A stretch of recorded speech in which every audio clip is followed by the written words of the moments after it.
Consider an O.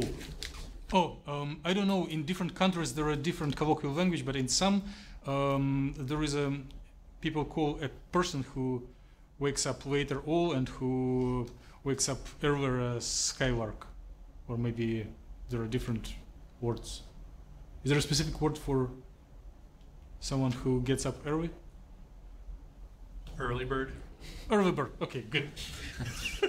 I've heard only about early bird breakfast or early bird check-in to the airplane.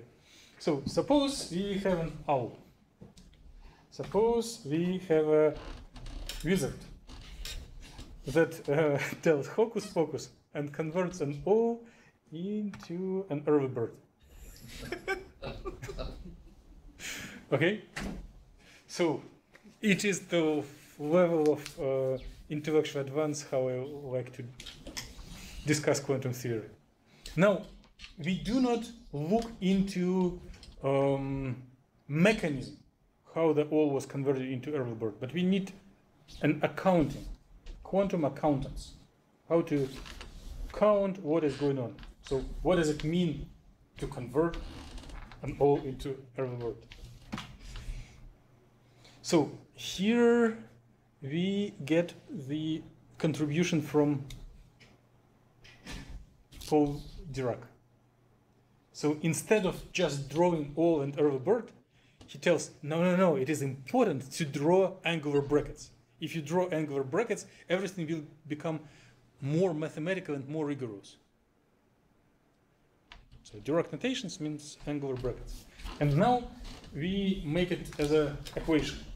So if wizard acts on cat vector, Dirac vector of an owl, one obtains the early bird.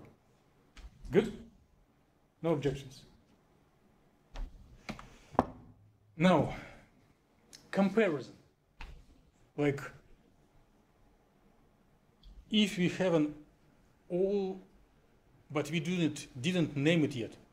If you have a random bird, we need to tell who it is. And we go into director and compare, like, this face to this face. Is it a tiger? No. Is it a cat? No. Oh, it looks like an owl. And then comparison gives positive, 1. So doing different directions of angular brackets, and we see that owl compared with owl is positive, 1. Or early bird compared with early bird gives also 1. But if you compare two different objects, negative. Owl is not the same as early bird. Or as we see later, spin up is not the same as spin down. Good? So fancy word is scalar product in Dirac space for this comparison. Now, see here the angles go a little different way. This is the way to convert one object into another one. And the conversion, the fancy word is Dirac product, works the following way. So if we have different objects on the left and the right, we can apply this conversion object to our owl. Right? So this Dirac product is applied to our wave function. No objections. Now we think outside of the box. We keep the same construction, but we change our angle. So we focus on these two objects together and this separate. Now it is comparison of an owl to an owl, which will be 1. And algebraically, mathematically, this converts into 1 and disappears. And then mathematically we get an early bird.